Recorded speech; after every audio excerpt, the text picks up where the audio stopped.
देख रहे हैं तेज इंडिया लाइव न्यूज और मैं हूं आपके साथ रजत। आइए दिखाते हैं दिन भर की कुछ खास छोटी और बड़ी खबरें।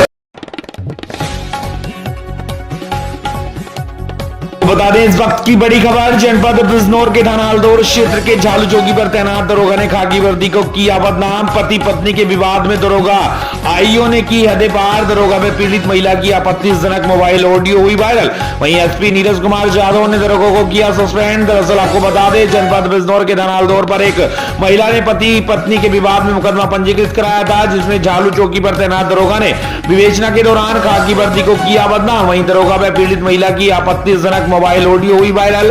बिजनौर के एसपी नीरज कुमार यादव ने मामले का संज्ञान लेते हुए दरोगा धर्मेंद्र गौतम को किया सस्पेंड। वहीं पीड़ित महिला ने जन सुनवाई के दौरान एसपी से लगाई थी इंसाफ की गुहार। हमारे संवाददाता गुड्डू भारती की देखिए खास रिपोर्ट। 12 सितंबर 2023 को एक महिला ने हल्दौर थाने पर अपने ससुरालजनों के विरुद्ध दुष्कर्म, दहेज उत्पीड़न आदि धाराओं के अंतर्गत एफआईआर दर्ज कराई थी। इसकी विवेचना उप निरीक्षक धर्मेंद्र गौतम द्वारा की जा रही थी। कल इस महिला ने जनसुनवाई के दौरान मेरे सामने उपस्थित होकर एक प्रार्थना पत्र दिया था, जिसमें उन्होंने उप निरीक्षक धर्मेंद्र गौतम के विरुद्ध आरोप लगाए थे तथा एक ऑडियो रिकॉर्डिंग उपलब्ध कराई थी। ऑडियो रिकॉर्डिंग की जांच कल मेरे द्वारा एक महिला उप निरीक्षक से कराई गई। ऑडियो रिकॉर्डिंग में उप निरीक्षक धर्मेंद्र गौतम द्वारा अमर्यादित बातें कही गई हैं। इन बातों को तत्काल संज्ञान लेते हुए उप निरीक्षक धर्मेंद्र गौतम को मेरे द्वारा निलंबित किया गया है तथा इनके विरुद्ध आंतरिक संप्रेक्षण प्रकोष्ठ को जांच सौंपी गई है। जांच उपरांत इनके विरुद्ध नियमानुसार वैधानिक कार्रवाई की जाएगी।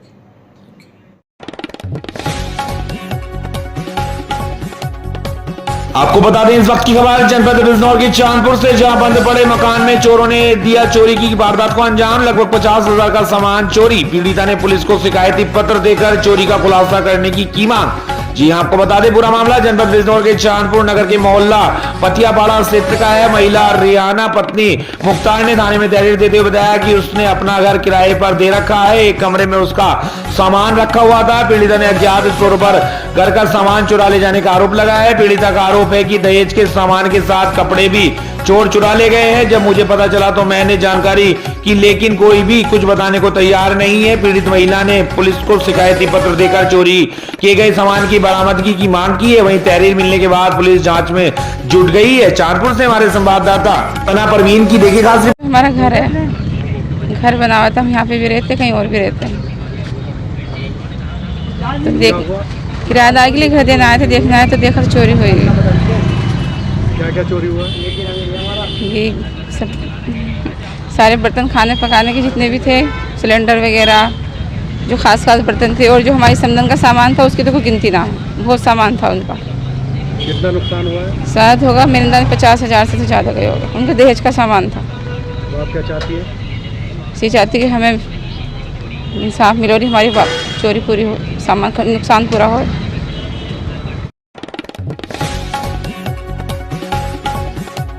बता दें जनपद बिजनौर के शेरकोट में भारत ब्रश इंटरनेशनल की डुप्लीकेसी कर रहे लोगों पर आज कोर्ट के आदेश पर छापेमारी कर लगभग 3 लाख रुपए का माल जब्त किया गया है। बता दें आपको भारत ब्रश इंटरनेशनल के स्वामी महफूज अहमद ने पत्रकारों को बताया कि मेरी ये फर्म ट्रेडमार्क है, जिसकी कोई भी कॉपी नहीं कर सकता है। इसी को लेकर आज शेरकोट के मोहल्ला कोटराबे का स्थान में सूचना मिली थी कि भारत ब्रश के नाम से डुप्लीकेसी की जा रही है। पुलिस द्वारा छापेमारी कर भारत महान व भारत एसएसए के नाम से 3 लाख रुपए का ब्रश बरामद किया गया है। महफूज अहमद ने बताया कि इन लोगों को 6 माह पूर्व नोटिस भेजकर चेतावनी दी गई थी कि आप लोग मेरी फर्म भारत इंटरनेशनल की डुप्लीकेसी करना बंद कर दें, लेकिन इनके द्वारा डुप्लीकेसी बंद नहीं की गई तो छापेमारी की कार्रवाई करने के लिए मजबूर होना पड़ा। महफूज अहमद ने कहा कि उनकी भारत ब्रश की डुप्लीकेसी करना बंद कर दें, अन्यथा उनके सबके खिलाफ कानूनी कार्रवाई करने के लिए बाध्य होना पड़ेगा। और से हमारी संवाददाता दीवा की देखिए खास रिपोर्ट। मामला ये है कि हमारा भारत ब्रश इंटरनेशनल के नाम से रजिस्टर्ड ब्रांड है, उसकी डुप्लीकेसी यहाँ पे शेरकोट में हो रही थी। 2 व्यक्ति का माल बरामद हुआ हमारा, जो एक एसएस भारत के नाम से बना रहे थे और एक भारत महान के नाम से, जिससे कि हमारी भारत ब्रश जो है वो ट्रेडमार्क है, कॉपीराइट है और आईएसओ वगैरह। लगभग कितने का माल बरामद हुआ? लगभग 2-2.5 लाख रुपए का माल बरामद हुआ। क्लाइंट जो है वो प्रोपराइटर है एक पर्टिकुलर ब्रांड के।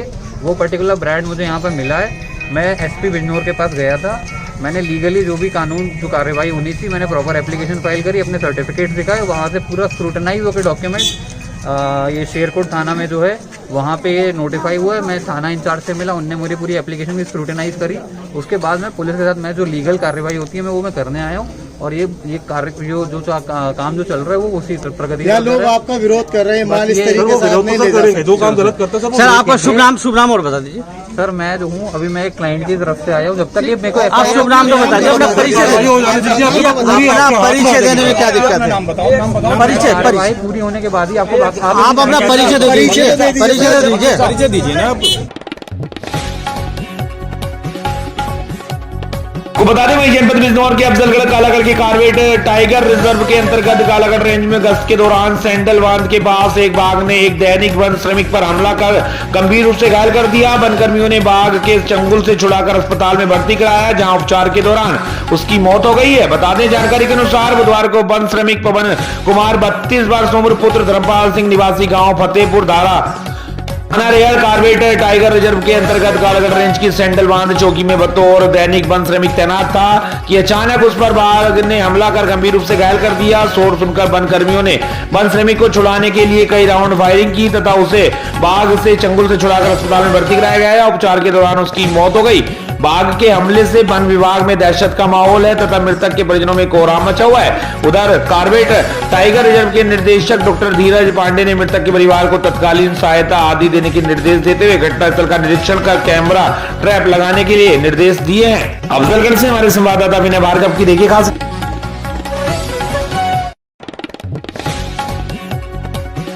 आपको बता दें जनपद बिजनौर में त्योहारों के मौसम में खाद्य पदार्थों में मिलावट का कारोबार खासतौर पर मिठाइयों में ज्यादा जोर पकड़ता है। इसके लिए आम लोगों को जागरूक होना चाहिए। त्योहारों के मौसम में खाने पीने की नकली और मिलावटी चीजों को बेचने की भी और लग जाती है। आज समाज में बहुत से ऐसे लोग भी हैं जो अपने थोड़े से फायदे के लिए खाने पीने की चीजों में मिलावट करके दूसरों की जान को भी जोखिम में डाल देते हैं। खाने पीने की मिलावटी चीजें जहर समान होती हैं। खासतौर पर बच्चों की सेहत पर इनका नकारात्मक असर बहुत ज्यादा पड़ता है। जो भी स्वास्थ्य के लिए खान पान की चीजों में मिलावट रोकना बहुत ही जरूरी है। खाद्य पदार्थों में मिलावट नहीं रुक रही क्योंकि एक तो आमजन सरकार द्वारा बनाए गए उपभोक्ता संरक्षण के कानूनों के प्रति जागरूक नहीं है, दूसरा सरकार और प्रशासन मिलावट रोकने के लिए गंभीरता नहीं दिखाती है, तीसरा सरकारी तंत्र में फैले भ्रष्टाचार के कारण खाद्य पदार्थों की जांच समय समय पर नहीं होती है।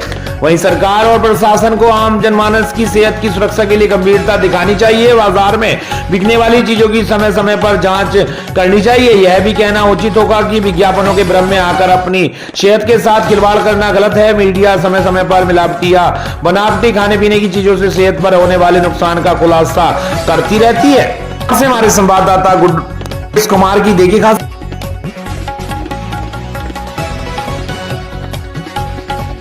जनपद मेरठ के भैंसुमा क्षेत्र के डीपीएम इंस्टीट्यूट ऑफ एजुकेशन भैंसुमा में उत्तर प्रदेश सरकार के स्वामी विवेकानंद युवा सशक्तिकरण योजना के अंतर्गत पात्र छात्र छात्राओं को स्मार्टफोन वितरित किए गए। इस कार्यक्रम के मुख्य अतिथि उत्तर प्रदेश सरकार के ऊर्जा एवं वैकल्पिक ऊर्जा राज्य मंत्री डॉक्टर सोमेंद्र तोमर ने डीपीएम इंस्टीट्यूट ऑफ एजुकेशन के प्रबंधक समिति सचिव जगदीश त्यागी एवं महाविद्यालय के प्राचार्य डॉक्टर हरेंद्र सिंह के साथ संयुक्त रूप से मां सरस्वती के सम्मुख दीप प्रज्वलित कर कार्यक्रम का शुभारंभ किया। महाविद्यालय प्राचार्य डॉक्टर हरेंद्र सिंह एवं प्रबंधक समिति सचिव जगदीश त्यागी द्वारा मुख्य अतिथियों को प्रतीक चिन्ह सॉल व पुष्पगुच्छ देकर स्वागत किया गया। कार्यक्रम के मुख्य अतिथि राज्य मंत्री डॉक्टर सोमेंद्र तोमर ने 212 पात्र छात्र छात्राओं को स्मार्टफोन वितरित किए। उन्होंने कहा कि योगी आदित्यनाथ की सरकार ने छात्र छात्राओं को स्मार्टफोन निःशुल्क प्रदान कर विद्यार्थियों को उनके जीवन में आगे बढ़ने का मार्ग प्रशस्त किया है। ऐसोमा से हमारे संवाददाता प्रवीण उपाध्याय की देखिए खास। सरकार की महत्वाकांक्षी योजना स्वामी विवेकानंद युवा सशक्तिकरण योजना के तहत छात्र व छात्राओं को स्मार्टफोन का वितरण किया गया है। इस अवसर पर महाविद्यालय के प्राचार्य प्रोफेसर डॉक्टर हरेंद्र सिंह, मुख्य अतिथि के रूप में माननीय मंत्री डॉक्टर सोमेंद्र तोमर जी उपस्थित रहे और छात्र छात्राओं को टैबलेट और मोबाइल फोन का वितरण किया। सहारनपुर में वरिष्ठ पुलिस अधीक्षक डॉक्टर विपिन टांडा के निर्देशन में नारी सुरक्षा नारी सम्मान में नारी स्वावलंबन की दिशा में मिशन शक्ति फेज 4 अभियान के चलते पुलिस अधीक्षक नगर अभिमन्यु मांगलिक एवं थाना जनकपुरी प्रभारी सानुज यादव की पुलिस टीम एवं खालसा पब्लिक स्कूल के समस्त स्टाफ और छात्र छात्राओं के साथ थाना जनकपुरी क्षेत्र देहरादून रोड सड़क धुंधली में एक जागरूकता रैली का आयोजन किया गया। इस रैली के माध्यम से पुलिस अधीक्षक नगर अभिमन्यु मांगलिक ने महिलाओं को मिशन शक्ति, जननी सुरक्षा योजना, निराश्रित विधवा पेंशन, बेटी बचाओ बेटी पढ़ाओ आदि योजनाओं के प्रति महिलाओं को जागरूक का पाठ पढ़ाया। फिर से हमारे संवाददाता खुशनवाज खान की देखिए खास रिपोर्ट।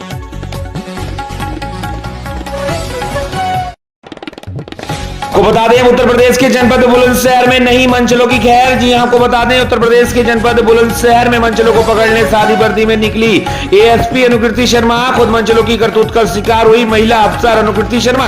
वहीं लड़कियों पर हत्या और मोबाइल नंबर की पर्चियां देते 13 मनचलों को लिया हिरासत में। एएसपी अनुकृति शर्मा ने स्कूली बच्चों की शिकायत पर स्कूली बच्चों को कार में बैठाया और मौके पर पहुंची समस्या का कराया समाधान। दोपहर और देर रात मिशन शक्ति दीदी के मद्देनजर सड़कों पर शादी वर्दी में निकली महिला अफसर Ansari Road, Civil Line Road, Shastri Park, Bura Bazar में एएसपी सड़कों पर खड़े होकर शादी वर्दी में की निगरानी। ऐसे हमारे संवाददाता ललित सिरोही की देखिए खास रिपोर्ट। जैसा कि आप जानते हैं कि माननीय मुख्यमंत्री जी ने मिशन शक्ति का फेज 4 शुरू किया है। इसी के तहत हम लोगों ने डेकॉय ऑपरेशन शुरू किए हैं पूरे शहर में। जो भीड़भाड़ वाले इलाके हैं जहां बच्चियां घूमने जाती हैं या फिर जब स्कूलों की छुट्टी होती है, कॉलेजेस की छुट्टी होती है, तो ऐसा देखा जाता है कि कुछ सौदे हैं जो कि चक्कर लगाते हैं, महिलाओं पे फप्तियां कसते हैं, बच्चियां असुरक्षित महसूस करती हैं। तो शहर भर में जो हमारी डेकॉय टीम्स हैं, पुलिस, महिला constable, sub inspector, even gazetted officers सादे वस्त्रों में घूम घूम के इन सौदों को पकड़ रही हैं और गोपनीय तरीके से इन पे कार्रवाई कर रही हैं। जनपद बदायूं में एआरटीओ कार्यालय में लगी आग, सारा रिकॉर्ड जलकर हुआ राख। एआरटीओ ई कार्यालय में सारा सामान जलकर हुआ राख। सूचना पर पहुंची फायर ब्रिगेड की टीम, आग पर पाया काबू। सूचना पर एआरटीओ अम्बरीश कुमार मौके पर पहुंचे। बदायूं एआरटीओ कार्यालय का पूरा मामला। बदायूं से हमारे संवाददाता सोमवीर सिंह यादव की देखिए खास रिपोर्ट। ये आज मॉर्निंग में गार्ड का फ़ोन आया, करीब मैं चेकिंग पे था कि ऊपर के फ्लोर से धुआं निकल रहा है कमरों से। तो तुरंत मैंने चीफ फायर ऑफिसर उनको फ़ोन किया और मैं तुरंत पहुंचा हूं यहाँ पर। तो सबसे पहले तो लाइट के कनेक्शन कटवा दिए और फायर की तुरंत फायर सर्विस की व्हीकल भी आ गई। तो हमने आग को नीचे बढ़ने से रोक लिया, लेकिन हाँ ऊपर के पोर्शन को काफ़ी नुकसान हुआ है। अभी लगभग आग तो बुझ गई है। हम वो रिकॉर्ड को देख रहे हैं कि कितना नुकसान हुआ है।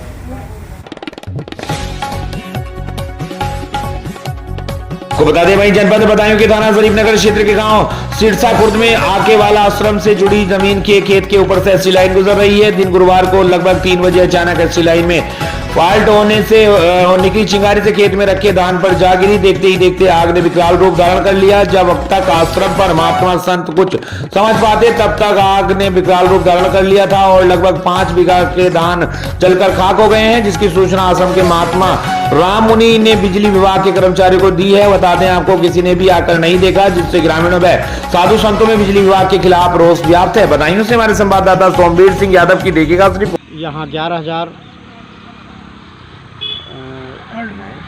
तार लाइन पर अचानक फॉल्ट हुआ और होते ही कण नीचे गिरे। वहाँ 2.5, 3, 4 बीघा प्यार था और धान थे उसमें।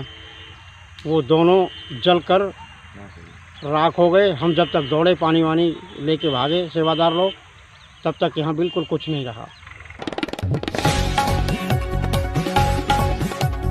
बता दें इस वक्त की खबर जनपद लखीमपुर खीरी से, जहां तराई में मौजूद दुधवा टाइगर रिजर्व में पड़ोसी देश नेपाल के शुक्ला फाटा व बर्दिया टाइगर रिजर्व पर शिकारियों की काली नजर पड़ती आ रही है, क्योंकि इसका खुलासा तब हुआ जब पड़ोसी देश नेपाल के धनगढ़ी में तेंदुए की खाल के साथ 3 वन्य जीव तस्करों को पुलिस ने गिरफ्तार किया है। बता दें यही नहीं, उनके पास से भारी मात्रा में अवैध मादक पदार्थ भी बरामद हुए हैं, जिसकी जानकारी मिलते ही वन्य जीव प्रेमियों हंसी उदासी देखने को मिल रही है। मिली जानकारी के अनुसार लखीमपुर खीरी जिले के दुधवा टाइगर रिजर्व में मात्र 2 किलोमीटर दूर नेपाल के धनगढ़ी के शहीद गेट महानगरीय वार्ड नंबर 4 के पास से एक होटल से नेपाल पुलिस ने मुखबिर की सूचना पर 3 आरोपियों को गिरफ्तार कर लिया है, जिनके पास से तेंदुए की खाल जिसकी ऊंचाई 7 फीट 6 इंच और चौड़ाई 1 फीट 10 इंच बताई जा रही है। इसके अलावा अवैध 6 किलो 700 ग्राम चरस भी बरामद हुई है, जिन्होंने पूछताछ के दौरान अपना नाम धन कृष्ण रोकाया हेमराज जोशी निवासी नेपाल बताया। वहीं एक सहायक हवलदार भी गिरफ्तार हुआ है, जिसका नाम करण बहादुर चंद बताया जा रहा है। वहीं पुलिस के मुताबिक वह मुख्यमंत्री कार्यालय में कार्यरत है। इसे हमारे संवाददाता मोहम्मद आजाद हुसैन की देखिए खास।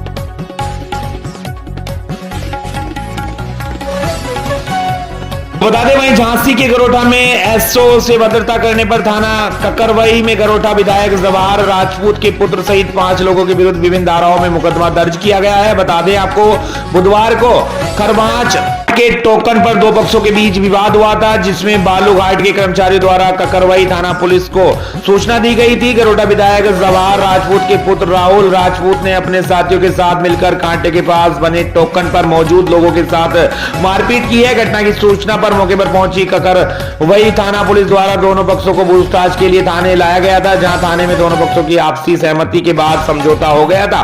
इसी दौरान विधायक पुत्र राहुल राजपूत और एसओ ककरवई के बीच खनन को लेकर तीखी नोकझोंक हुई, जिसमें राहुल राजपूत ने थाने के अंदर थानाध्यक्ष से अभद्रता भाषा प्रयोग किया। वीडियो सोशल मीडिया पर तेजी से वायरल हुआ, जिस पर आज राहुल राजपूत पुत्र जवाहर राजपूत व उसके साथी मानवेंद्र अमित राजपूत शशिकांत शैलेंद्र सहित अन्य अज्ञात लोगों के विरुद्ध संबंधित धाराओं में मुकदमा पंजीकृत कर गया है। गरोठा से हमारे संवाददाता कृष्ण कुमार सोनी की देखी खास। टोकन लूटने आए थे, मैंने मना किया तो हमको बहुत मारा, जबरदस्ती टोकन में आग लगाने का ड्रम फैला दिए डीजल की। कौन लोग थे? राहुल राइफल ताने थे और उनके साथ 25-30 लड़के थे, 5 गाड़ियों भर के आए थे। राहुल कौन है ये? राहुल विधायक का लड़का है। कहाँ के विधायक है? गरोठा विधायक हैं। 18/10/2023 को थानाध्यक्ष ककरवई को सूचना मिली कि गरोठा विधायक जवाहर राजपूत के बेटे राहुल राजपूत के द्वारा जो खनन का कांटा है जिसमें टोकन दिया जाता, वहाँ पे जाकर के अपने साथियों के साथ में मारपीट कर रहे हैं। इस सूचना पर थानाध्यक्ष मौके पर पहुँचे तो उनको पूछताछ हेतु थाने पर लाया गया था और थाने पर जो दूसरी पार्टी है जिनके द्वारा खनन कराने की बात थी, वो लोग भी आ गए थे, जिनके साथ इन लोगों के द्वारा मारपीट की गई थी। वो दोनों संबंधी निकले, किसी कारण से उन लोगों ने कोई तहरीर नहीं दी जिनके साथ इनके विधायक के बेटे के द्वारा मारपीट की गई थी। तहरीर न देने के कारण कोई उनके द्वारा अभियोग पंजीकृत नहीं कराया गया था। जैसा कि आप बता रहे हैं, वीडियो वायरल हो रहा है। जब थानाध्यक्ष ककरवई ने ये कहा कि भाई जब अगर किसी के द्वारा अवैध खनन किया जा रहा था तो आपको संबंधित अधिकारी से शिकायत करनी चाहिए थी। इस बात पर उत्तेजित होकर के विधायक के बेटे ने इस ढंग से बदतमीजी और अभद्रता थानाध्यक्ष के साथ की है, जिसके संबंध में उचित धाराओं में राहुल राजपूत तथा उनके साथियों के विरुद्ध अभियोग पंजीकृत करके अग्रिम वैधानिक कार्रवाई की जा रही है।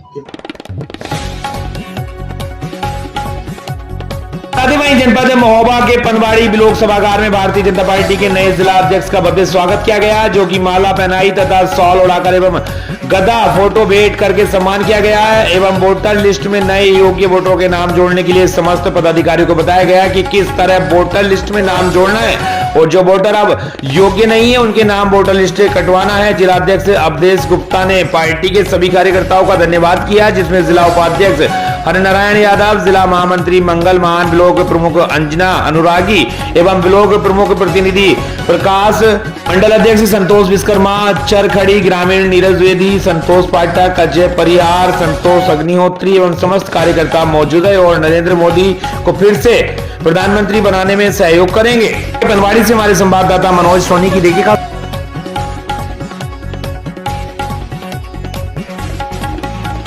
बता दें वहीं खबर छत्तीसगढ़ के बिलासपुर से, जहां बिलासपुर के चकरभाटा कांग्रेस कार्यकर्ताओं में टिकट वितरण को लेकर भारी आक्रोश। जी आपको बता दें, कल शाम को कांग्रेस कमेटी के द्वारा विधानसभा चुनाव हेतु प्रत्याशियों की सूची जारी की गई है, जिसमें बिला विधानसभा क्षेत्र में छत्तीसगढ़ की जनता कांग्रेस पार्टी से दल बदलकर कांग्रेस में शामिल हुए सियाराम कौर सिंह को टिकट दिया गया है, जिसके कारण क्षेत्रीय कार्यकर्ताओं ने बगावती सुर दिखाए। आज दिनांक 19/10/2023 गुरुवार को तिपरा स्थित कांग्रेस पार्टी कार्यालय में राजेंद्र शुक्ला से मुलाकात करने आए और प्रदेश कांग्रेस कांग्रेस कमेटी के प्रति अपनी आक्रोश व्यक्त करते हुए कहा कि पिछले विधानसभा चुनाव में सियाराम कौशिक लगभग 60,000 मतों से पराजित हुए थे। वो 29,000 लगभग मतों से तीसरे स्थान पर रहे थे। पथरिया, सरगांव, बिला, तिवरा से हजारों संख्या में टिकट वितरण के विरोध में कार्यकर्तागण उपस्थित रहे और हाई कमान से टिकट वितरण को लेकर पुनः विचार करने का आग्रह किया। राजेंद्र शुक्ला के द्वारा कार्यकर्ताओं से अपील करते हुए कहा कि सभी को मिलजुल कर कांग्रेस पार्टी को जिताने के लिए काम करना है। बिलासपुर से हमारी संवाददाता प्रीति सोनी की देखी खास पीड़ा थी और बार बार एक ऐसा नाम आ रहा था उसके बाद हम बदल के लड़े थे। तो निश्चित रूप से जो कार्यकर्ता पिछले बार मेहनत की और 58,000 उस कठिन परिस्थिति में जब देश में कांग्रेस की लहर थी, बिलासपुर में जोगी का कहर था, उस कहर में इन कार्यकर्ताओं ने 58,000 वोट पाया था। उनकी पीड़ा थी। मुझे लगा कि ये कहीं ज़्यादा विस्फोटक न हो, इसलिए मैंने कहा मैं कल आता हूँ, हम सब बैठेंगे, बात करेंगे। लोगों ने अपनी बातें रखी, किसी ने कहा चुनाव लड़ जाओ, किसी ने, सबकी पीड़ा थी। उस पीड़ा को मैंने भी सुना।